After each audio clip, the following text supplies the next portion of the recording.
L'appareil cardiovasculaire assure le transport du sang riche en dioxygène et en nutriments à travers tout le corps humain pour en alimenter les organes et les débarrasser de leurs déchets. Il se compose de 3 grands types de vaisseaux sanguins qui forment un système clos. Les artères, les veines et les capillaires. Ces 3 types de vaisseaux composent un ensemble de 100 000 km de long à travers tout le corps.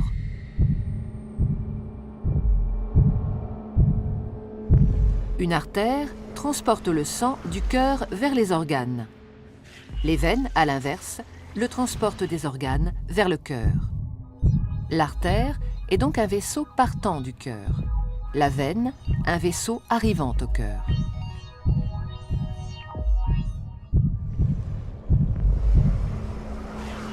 Tous les organes sont richement irrigués, c'est-à-dire qu'une multitude de petits vaisseaux sanguins les parcourent. Ce sont les capillaires.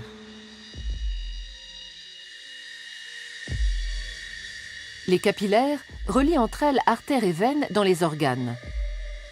C'est donc au niveau de ces vaisseaux très fins que les échanges se font entre le sang qui apporte nutriments et dioxygène et les organes qui se débarrassent du dioxyde de carbone et des autres déchets.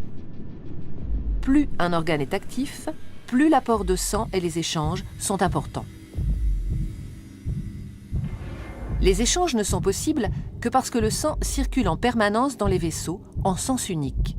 Il est mis en mouvement par le cœur qui fonctionne comme une pompe. Ce moteur de la circulation sanguine est un muscle creux et cloisonné. À chaque contraction, il propulse du sang dans les artères.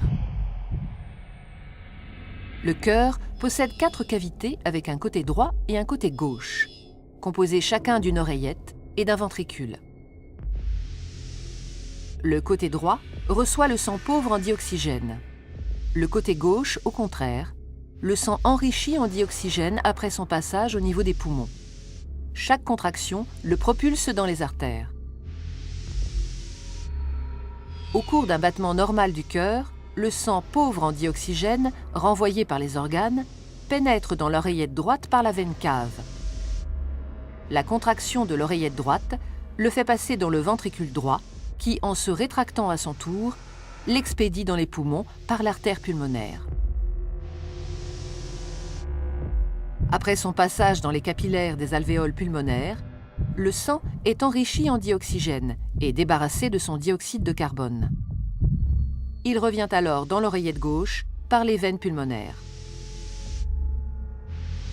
La contraction de l'oreillette gauche le pousse dans le ventricule gauche, qui le propulse lui-même dans l'aorte.